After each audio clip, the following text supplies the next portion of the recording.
اعوذ باللہ من الشیطان الرجیم بسم اللہ الرحمن الرحیم وَكَذَلِكَ يَجْتَبِيكَ رَبُّكَ وَيُعَلِّمُكَ مِن تَأْوِيلِ الْأَحَادِيثِ وَيُتِمُّ نِعْمَتَهُ عَلَيْكَ وَعَلَىٰ آلِ يَعْقُوبَ كَمَا أَتَمَّهَا عَلَىٰ أَبَوَيْكَ مِن قَبْلُ إِبْرَاهِيمَ وَإِسْحَاقَ إِنَّ رَبَّكَ عَلِيمٌ حَكِيمٌ صدق اللہ العظیم۔ رب اشرح لی صدری ویسر لی امری واحلل عقدۃ من لسانی یفقہوا قولی رب یسر ولا تعسر وتمم بالخیر آمین یا رب العالمین۔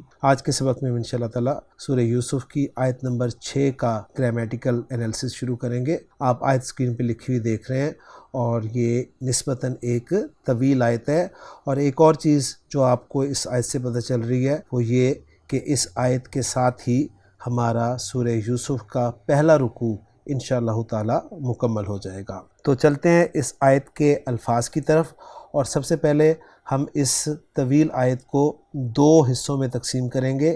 پہلا حصہ ہم وقف کی علامت طا جو آپ کو نظر آ رہی ہے اس تک کریں گے، اور دوسرا حصہ جو ہے وہ ایک مختصر سا حصہ ہے جو کہ ان ربک علیم حکیم کی صورت میں آپ باٹم میں دیکھ رہے ہیں۔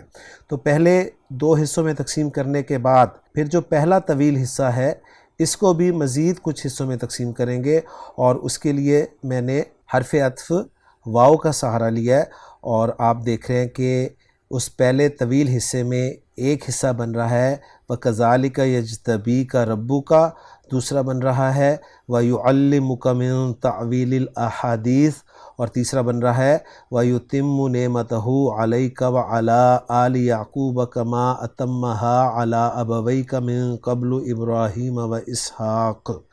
تو پہلا حصہ جو ہے وہ مزید 3 حصوں میں تقسیم کیا گیا ہے، اور دوسرا حصہ جو ہے اس کا ایک ہی حصہ ہے کیونکہ وہ مختصر سا پارٹ ہے۔ تو جو پہلا حصہ ہے اس کے پہلے حصے کے الفاظ پر بات کرتے ہیں۔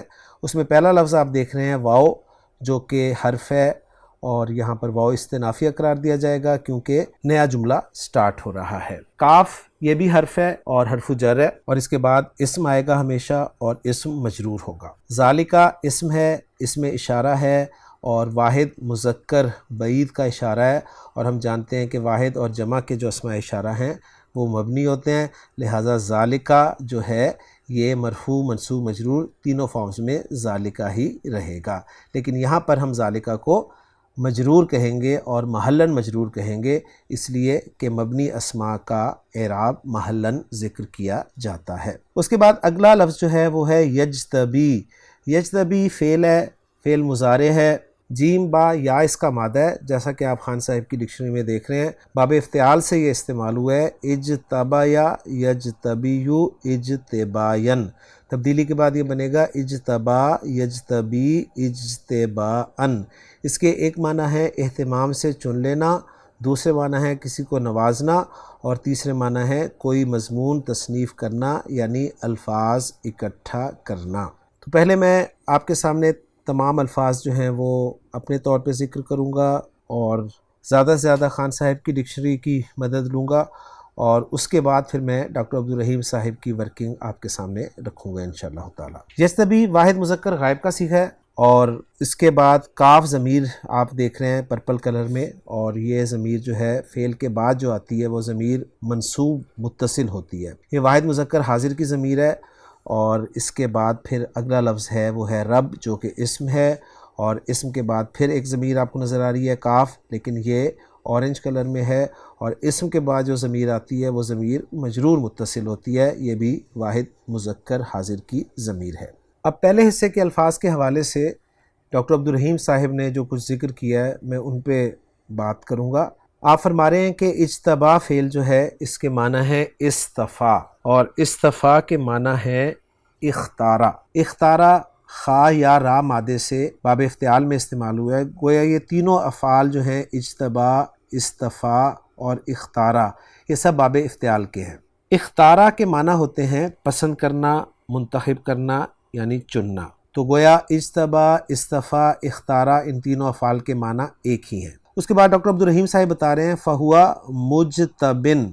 مجتبن یہ اسم الفاعل کا صیغہ ہے، اور مجتبن ایک اسم منقوص ہے، اس لیے کہ اردو میں ہم اسے کہیں گے مجتبی، اور اس میں منقوص کون سا اسم ہوتا ہے؟ وہ اسم جس کے آخر میں یا ما قبل کسرہ ہو. تو مجتبی یہ مجتبن بنا. اور اس میں منقوص کا اعراب ہم کیسے شو کرتے ہیں؟ آپ کو میں بارہا بتا چکا ہوں کہ مرفوع اور مجرور فارم میں یہ دو زیر کے ساتھ استعمال ہوتا ہے، جبکہ یا کو ڈراپ کر دیا جاتا ہے. تو مجتبن یہ مرفوع اور مجرور فارم ہوگی، اور مجتبین یہ منصوب فارم ہوگی. اور جب الف لام لگ جاتا ہے اس میں منقوص پر تو وہ یا جو ہے وہ واپس آ جاتی ہے، اس لیے آپ بریکٹ میں دیکھ رہے ہیں المجتبی. اور پھر اجتبا فعل سے اسم المفعول کا صیغہ بنا رہے ہیں ڈاکٹر عبدالرحیم صاحب. مجتبن یہاں پر یا لکھی جائے گی، اور جب اس پر الف لام داخل ہوگا تو یہ بنے گا جی المجتبا. تو اجتبا فعل کے حوالے سے ڈاکٹر عبدالرحیم صاحب نے ہمیں انفارمیشن جو ہے وہ دے دی ہے. اب اس کے بعد چلتے ہیں ہم دوسرے حصے کی طرف. پہلے حصے کا دوسرا حصہ جو کہ ہے وَيُعَلِّمُكَ مِن تَعْوِيلِ الْأَحَادِيثِ. اس میں واو حرف عاطفہ کہلائے گا. یعلم فعل ہے، فعل مضارع ہے، باب تفعیل سے استعمال ہوا ہے. عین لام میم اس کا مادہ ہے. خان صاحب کی ڈکشنری میں آپ دیکھ رہے ہیں اسے علامہ یعلم تعلیماً، سکھانا کے معنی میں استعمال ہوتا ہے. اس فعل کے بعد ضمیر لگی ہوئی ہے کاف، جو کہ ضمیر منصوب متصل قرار دی جائے گی. یہ بھی واحد مذکر حاضر کی ضمیر ہے، اور یعلم جو ہے یہ واحد مذکر غائب کا صیغہ ذہن میں رکھیے گا. من حرف جر ہے. اس کے بعد اگلا لفظ ہے تعویل. یہ اسم ہے اور باب تفعیل کا یہ مصدر ہے. حمزہ واو لام مادہ ہے. اولا یؤول تعویلاً. اس کے معنی خان صاحب لکھ رہے ہیں کسی چیز کو اس کے اصل کی طرف واپس کرنا، یعنی لوٹانا. اور بتا رہے ہیں مزید کہ اس باب سے قرآن میں کوئی فعل استعمال نہیں ہوا. تو تعویل جو ہے یہ مصدر استعمال ہوا ہے، لیکن تعویل کا لفظ مصدر کے علاوہ اسم ذات بھی ہے. خان صاحب یہی بتا رہے ہیں، یعنی کسی چیز یا بات کا آخری انجام یا انجام کار، خواب کی تعبیر، یہ بھی اس کے معنی کیے گئے ہیں. اس کے بعد اگلا لفظ ہے الاحادیث. یہ بھی اسم ہے، اور ہم جانتے ہیں کہ یہ الحدیث کی جمع ہے، اور حدیث کے معنی جو ہیں وہ بات، کلام، گفتگو، خبر، روایت، کہانی یا مضمون کے آتے ہیں. اور بنیادی معنی جو ہیں حدیث کے یہ نیا کے ہیں. تو دوسرے حصے کے الفاظ کو ہم نے اپنے طور پہ خان صاحب کی ڈکشنری کی مدد سے دیکھ لیا. اب ان الفاظ کو ہم دیکھیں گے عبدالرحیم صاحب کی ورکنگ کی مدد سے. ڈاکٹر عبدالرحیم صاحب سب سے پہلے التعویل کو ذکر کر رہے ہیں کہ التعویل سے مراد ہے تفسیر ما یؤول الیہ شیء. یعنی تعویل سے مراد تفسیر ہے کس چیز کی؟ اس چیز کی جو یؤول، حمزہ واو لام مادہ باب نصر ینصر میں استعمال ہوتا ہے، تو بنتا ہے جی اعلی یؤول، جس کے معنی لوٹنا کے ہوتے ہیں. تو اس کی تفسیر، اس کی ڈیٹیل جس کی طرف چیز لوٹتی ہے. تو یہ اس کے لفظی معنی انہوں نے ذکر کیے ہیں، اور بتا رہے ہیں کہ وہ ہوا مصدر اولا یؤول تعویلاً، جو میں نے بتایا تھا آپ کو کہ مصدر ہے. اور اعلی شیء یؤول، یعنی وہی جو حمزہ واو لام مادہ ثلاثی مجرد میں نون سے استعمال ہوتا ہے، تو اولا سے اعلیٰ بن جائے گا، اور مضارع اس کا یؤول بنے گا، وہی کالا یقولو کے پیٹرن پہ. اور مصدر اس کا ہوگا اولن یا مالن، اور معنی ہوں گے اس کے اعلی یؤول کے رجع، یعنی لوٹنا. تو حمزہ واو لام مادہ باب نون سے استعمال ہوتا ہے تو لوٹنا کے معنی میں آتا ہے، اور اول یؤول تعویلاً کے معنی جب استعمال ہوں گے تو وہ لوٹانا کے ہوں گے، جو میں نے آپ کو خان صاحب کی ڈکشنری سے بتا دیے. اس کے بعد دوسرا لفظ ڈاکٹر عبدالرحیم صاحب ذکر کر رہے ہیں الاحادیث. بتا رہے ہیں کہ یہ جمع حدیث ہے علی غیر قیاس، یعنی حدیث کی جمع ہے اور غیر قیاس پر ہے. مزید بتا رہے ہیں کہ والحدیث، حدیث کے معنی کیا ہیں؟ ما یتحدث بہ وینقل. اس میں لفظ استعمال ہوا ہے یتحدث. یتحدث فی المضارع مجہول کا صیغہ ہے، تو ہا دال ثا مادہ باب تفاعل میں استعمال ہوتا ہے، تو بنتا ہے جی تحدث یتحدث، جس کے معنی بولنا یا گفتگو کرنا کے ہوتے ہیں.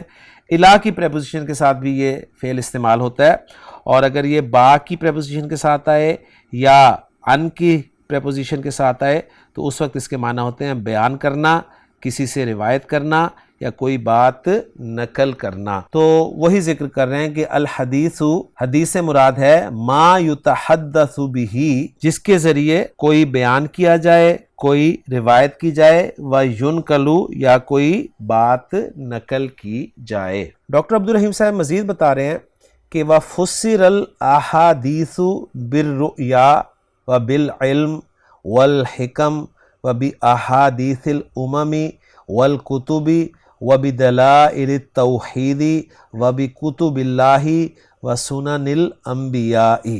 فا سین را مادہ باب تفعیل سے استعمال ہوتا ہے فسرا یفسرو تفسیراً، جس کے معنی ہوتے ہیں اچھی طرح ظاہر کرنا، کھول کر بیان کرنا یا مراد بتانا۔ اور پھر فسرا کا استعمال جو ہے وہ ڈکشنری میں اس طرح بھی ہوتا ہے کہ فسر الشیء بکذا، یعنی کسی چیز کے خاص معنی لینا۔ تو عبدالرحیم صاحب یہاں بتا رہے ہیں کہ وَفُسِّرَ الْأَحَادِيثُ بِالرُّؤْيَا، یعنی احادیث کے خاص معنی لیے جاتے ہیں خواب کے، وَبِالْعِلْمِ، علم کے، وَالْحِكَمِ، حکم کے، اور حکم جو ہے یہ جمع ہے حکمہ کی، ذہن میں رکھیے گا، وَبِأَحَادِيثِ الْأُمَمِ، اور امتوں کے واقعات کے، وَالْكُتُبِ، اور کتابوں کے، وَبِدَلَائِلِ التَّوْحِيدِ، اور توحید کے دلائل کے، وَبِكُتُبِ اللَّهِ، اور اللہ کی کتابوں کے، وَسُنَنِ الْأَنبِيَاءِ، اور انبیاء کی سنتوں کے۔ یعنی احادیث کے یہ سارے معنی لیے جا سکتے ہیں، خاص معنی۔ تو یہاں پر جو تعویل الاحادیث ہے نا، یہاں پر خوابوں کی تعبیر مراد ہے۔ اور مزید ڈاکٹر صاحب بتا رہے ہیں یعلم فعل کے بارے میں بھی کہ علمہ الشیء تعلیماً، یعنی علمہ فعل ہے، فعل ماضی ہے اور مضارع اس کا انہوں نے ذکر نہیں کیا یہاں پر، تو بتا رہے ہیں کہ علمہ، ایک مفعول اس کا ہو ضمیر ہے، دوسرا مفعول ہے الشیء، تو گویا یہ فعل دو مفعول ڈیمانڈ کرتا ہے، یعنی اس نے اس کو کوئی چیز سکھائی، اور مصدر اس کا ذکر کر رہے ہیں تعلیماً، اور آگے اس کو ذکر کر رہے ہیں اپنے الفاظ میں کہ جعلہ یتعلمہ۔ جعل یفعل کذا کے معنی ہوتے ہیں وہ ایسا کرنے لگا، تو جعلہ یتعلمہ اس کو ہم بیان کریں گے اس نے اس کو سیکھنے والا بنایا، کیونکہ علامہ کے معنی سکھانا کے اور تعلمہ یا تعلمہ کے معنی سیکھنا کے ہوتے ہیں۔ تو الحمدللہ دوسرے پارٹ کے الفاظ بھی ہم نے تفصیل سے دیکھ لیے ہیں۔ اب ہم چلتے ہیں پہلے حصے کے تیسرے پارٹ کی طرف، اور یہ پارٹ ان دونوں پارٹ سے لمبا ہے، اور اس میں پہلا لفظ جو ہے وہ ہے واو، جو کہ حرف ہے اور یہ بھی عاطفہ کہلائے گا۔ اس کے بعد فعل استعمال ہو رہا ہے یتمو، فعل مضارع کا صیغہ ہے، اور تا میم اس کا مادہ ہے، واحد مذکر غائب کا صیغہ ہے۔ خان صاحب کی ڈکشنری بتا رہی ہے کہ باب فعال سے جب یہ مادہ استعمال ہوتا ہے تو ماضی اس کا بنتا ہے اتمما، اور مضارع بنتا ہے یتممو، اور چونکہ یہ غیر صحیح فعل کی قسم مضاعف ہے تو دونوں میموں کو مرج کیا جائے گا اور بن جائے گا اتما یتمو، اور مصدر اس کا بنے گا اتمامن، جس کے معنی پورا کرنا یا تمام کرنا کے ہوتے ہیں۔ اس کے بعد اگلا لفظ ہے نعمت، جو کہ یہاں پر آپ کو لمبی تا کے ساتھ نظر آ رہا ہے، لیکن جیسے کہ میں آپ کو بتا چکا ہوں کہ جب بھی تا کی آواز آپ کو سنائی دے اور اس تا سے پہلے زبر ہو تو وہ تا ہمیشہ گول تا کے ساتھ عربی میں لکھی جائے گی، اور یہ سنائی دے والی بات میں اردو میں کر رہا ہوں، یعنی اردو میں اگر آپ کو کوئی لفظ تا کے ساتھ ختم ہوتا ہوا سنائی دے تو آپ نے نوٹ کرنا ہے کہ اس تا سے پہلے حرکت ہے، اور کون سی حرکت ہے؟ زبر۔ اگر زبر ہے تو عربی میں اس کو گول تا سے لکھا جائے گا، اور اگر زبر نہیں ہے تو اس تا کو لمبی تا سے آپ لکھیں گے۔ اور یہاں پر لمبی تا کیوں لکھی گئی ہے؟ اس لیے کہ گول تا لفظ کے آخر میں آتی ہے، اور جب میں نے نعمتہ گول تا والے لفظ کو ہا ضمیر سے الگ کیا تو وہ لمبی تا کی صورت میں لکھی رہ گئی۔ اور ویسے بھی ایک بات اور نوٹ کر لیجئے کہ قرآن مجید میں نعمت آپ کو لمبی تا کے ساتھ لکھی ہوئی بھی ملے گی، تو یہ قرآن مجید کا اپنا رسم الخط ہے، یہ باتیں چند ذہن میں اچھی طرح رکھ لیجئے گا۔ نعمت چونکہ اسم ہے، اور اس کے بعد ضمیر جو آپ دیکھ رہے ہیں وہ ضمیر مجرور متصل ہوگی، کیونکہ اسم کے بعد ہمیشہ ضمیر مجرور متصل ہی آتی ہے۔ واحد مذکر غائب کی ضمیر ہے، اس کے بعد الا حرف ہے، حرف جر ہے، اور حرف جر کے بعد جو ضمیر آئے گی وہ بھی ضمیر مجرور متصل ہوگی۔ یہ ضمیر کاف ہے، واحد مذکر حاضر کی ضمیر، واو پھر حرف ہے، الا پھر حرف ہے، حرف جر ہے اور حرف جر کے بعد اسم آئے گا جو کہ آل کا لفظ ہے، اور آل جو ہے یہ الف لام کے بغیر ہے، تنوین کے بغیر ہے، تو مضاف بن رہا ہے، جس کے بعد مضاف الیہ وہ بھی ایک اسم ہوگا جو کہ یعقوب ہے، اور مضاف الیہ مجرور ہوتا ہے، لیکن یعقوب چونکہ غیر منصرف اسم ہے اس لیے اس کی مجرور فارم بھی زبر کے ساتھ آئے گی۔ یعقوب نام ہے حضرت یعقوب علیہ السلام کا، ہم سب اچھی طرح جانتے ہیں، ان کا لقب اسرائیل تھا۔ اس کے بعد کما آپ دیکھ رہے ہیں، کما یہ کاف اور ماں ان دو الفاظ کا مجموعہ ہے، جس میں کاف حرف تشبیہ ہے اور ماں مصدریہ ہے، لیکن اس کو ہم ایک ہی لفظ یہاں پر کنسیڈر کر رہے ہیں اور اس کا ترجمہ ہم کریں گے جیسا کہ۔ اس کے بعد اتمہ آپ دیکھ رہے ہیں، یہ فعل ماضی ہے جو ہم نے یتمو پڑھا تھا اس کا، تو تا میم میم مادہ باب فعل اتمہ یتمو اتمامن مکمل کرنا۔ فعل کے بعد ضمیر آ رہی ہے ہا، تو یہ ضمیر منصوب متصل ہے، واحد مؤنث غائب کی یہ ضمیر ہے اور یہ نعمت کی طرف لوٹ رہی ہے۔ الا پھر حرف جر ہے، اور ابوئی جو ہے یہ ابوانی کی مجرور فارم ہے، اور ابوانی جو ہے وہ ابن کا مثنی ہے۔ ابوینی نون ڈراپ ہوا ہے، آپ جانتے ہیں مضاف کا نون ڈراپ ہوتا ہے، تو اس کے بعد مضاف الیہ ہے جو کہ ضمیر مجرور متصل ہے، کاف واحد مذکر حاضر کی ضمیر۔ پھر من حرف جر ہے، جس کے بعد قبل آپ کو پیش کے ساتھ نظر آ رہا ہے، اس کے پیش کی کیا وجہ ہے یہ انشاءاللہ تعالی ڈاکٹر عبدالرحیم صاحب کی زبانی میں آپ کو اچھی طرح سمجھا دوں گا۔ اس کے بعد ابراہیم ہے جو کہ اسم ہے، واو پھر حرف ہے، اور اسحاق اسم استعمال ہوا ہے۔ تو میں نے اپنے طور پہ الفاظ آپ کے سامنے خان صاحب کی ڈکشنری کے مطابق رکھ دی ہیں۔ اب ہم دیکھتے ہیں ڈاکٹر عبدالرحیم صاحب ان الفاظ میں سے کن الفاظ کو تفصیل سے بیان کرنے کی کوشش کر رہے ہیں۔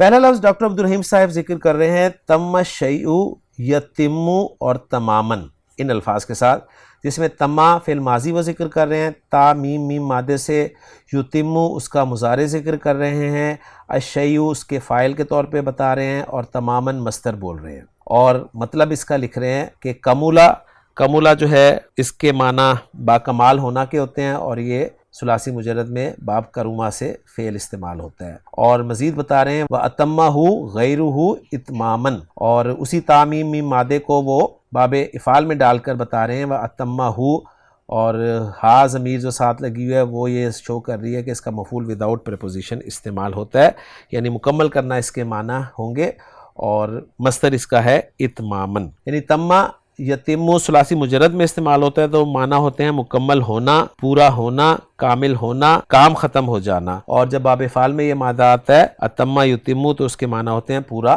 کرنا۔ اس کے بعد ڈاکٹر عبدالرحیم صاحب بتا رہے ہیں ان نعمہ کے معنی یہ بتا رہے ہیں ما انعم بہی، یعنی وہ چیز جس کے ذریعے انعام دیا گیا ہو، مر رزقن رزق میں یا رزق کے ذریعے، و مالن مال کے ذریعے، و غیرہ اور اس کے علاوہ کے ذریعے سے، یعنی جس کے ذریعے انعام دیا جائے نا وہ نعمت کہلاتی ہے۔ جمع اس کی بتا رہے ہیں نعمن ہوتی ہے، اور انعمن بھی آتی ہے، یقالو کہا جاتا ہے انعم علیہ بکذا، یعنی انعم باب فعل سے استعمال ہوا، اور جس پہ نعمت کی گئی وہ علا کے ساتھ آیا، اور جس کے ساتھ نعمت کی گئی جس چیز کے ساتھ وہ با کے ساتھ آیا۔ تو سورۃ الفاتحہ میں آپ پڑھتے ہیں انعمت علیہم، تو نے انعام کیا ان پر، تو جن پر انعام کیا گیا ہو وہ علا کے ساتھ آتا ہے، تو یہاں پر بتا رہے ہیں علا کے ساتھ جس پر انعام کیا جائے گا، اور جو چیز انعام کی جائے گی وہ با کے ساتھ آئے گی، اور اس کا مطلب لکھ رہے ہیں انعما کا کہ آتاہو ایاہو،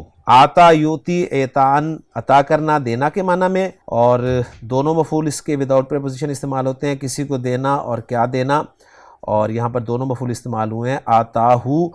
اب آتاہو نہیں کہیں گے عربی زبان میں، تو آتاہو ایاہو کہیں گے، ذہن میں رکھیے گا، ٹھیک ہے، اس نے اس کو وہ دیا۔ اگلا لفظ ڈاکٹر عبدالرحیم صاحب بتا رہے ہیں الآل کا، اور الآل کے معنی ذکر کر رہے ہیں اہل الشخصی، یعنی شخص کے گھر والے، اور ای ذو قرابتی ہی، یعنی اس کے قربت والے، وقد اطلقا علی اہل بیتی ہی وعلی اتباعہ، کہہ رہے ہیں کہ اس کا اطلاق جو ہے وہ اس کے گھر والوں پر تو ہوتا ہی ہوتا ہے، اور ساتھ اتباع، یعنی اتباع جو ہے جمع تابع کی ہے، یعنی اس کے فالورز پر بھی اس کا اطلاق ہوتا ہے۔ اگلا لفظ ڈاکٹر عبدالرحیم صاحب بتا رہے ہیں الابو کے بارے میں بتا رہے ہیں کہ ارادہ بالابوینی ہنا الجدہ و ابل جدی، یعنی یہاں پر ابوینی جو ذکر کیا ہے نا اللہ تعالیٰ نے اس آیت میں، وہاں پر ارادہ ہے دادا کا اور پردادا کا، اس لیے کہ حضرت یوسف علیہ السلام کے والد تو حضرت یعقوب علیہ السلام تھے،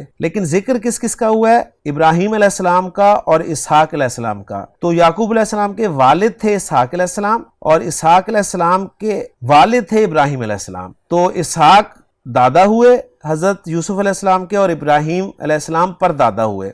تو یہاں پر ابوئی سے مراد جو ہیں وہ دادا اور پردادا ہیں، یعنی الجد اور ابو الجد، دادا اور پردادا۔ تو فاسحاق علیہ السلام جدہ، تو اسحاق علیہ السلام ان کے دادا ہوئے، و ابراہیم علیہ السلام ابو جدہ، اور ابراہیم علیہ السلام ان کے دادا کے ابو ہوئے، گویا پردادا ہوئے۔ تو جو ورکنگ ڈاکٹر عبدالرحیم صاحب نے پہلے حصے کے تیسرے حصے کی تھی، وہ میں نے آپ کے ساتھ ساری کی ساری شیئر کر دی ہے۔ اب ہم چلتے ہیں دوسرے حصے کی طرف، جو کہ ایک ہی حصے پر مشتمل ہے، اور وہ ہے ان ربک علیم حکیم۔ اس میں ان حرف ہے، حرف از حروف مشبہ بالفعل ہے، اور اس کے بعد اسم ربہ ہے، منصوب استعمال ہوا ہے، اور اسم کے بعد ضمیر آئی ہے جو کہ ضمیر مجرور متصل ہے، واحد مذکر حاضر کی ضمیر ہے۔ علیم کا لفظ صفت مشبہ کا صیغہ ہے عین لام میم مادے سے، اور حکیم کا لفظ یہ بھی صفت مشبہ کا صیغہ ہے، اور ڈاکٹر عبدالرحیم صاحب اس کے بارے میں بتا رہے ہیں کہ حکیمن کے معنی ہے ذو حکمتن، یعنی حکمت والا۔ تو الحمدللہ جی الفاظ پہ ہماری بحث مکمل ہو گئی ہے، اور میں لیکچر کو طویل نہیں کرنا چاہتا، تو ترکیب جو ہے وہ انشاءاللہ تعالی ہم اس آیت کی اگلے لیکچر میں شروع کریں گے۔ میں چاہتا ہوں کہ آپ اس لیکچر میں بیان کیے گئے تمام الفاظ کو اچھی طرح سمجھ لیں، تاکہ جب آپ ترکیب کی طرف آئیں تو پھر آپ کے لیے ترکیب آسان ہو جائے۔ انشاءاللہ تعالی اگلے لیکچر میں آپ سے ملاقات ہوگی۔ سبحانک اللہم و بحمدک، اشہد ان لا الہ الا انت، استغفرک و اتوب الیک۔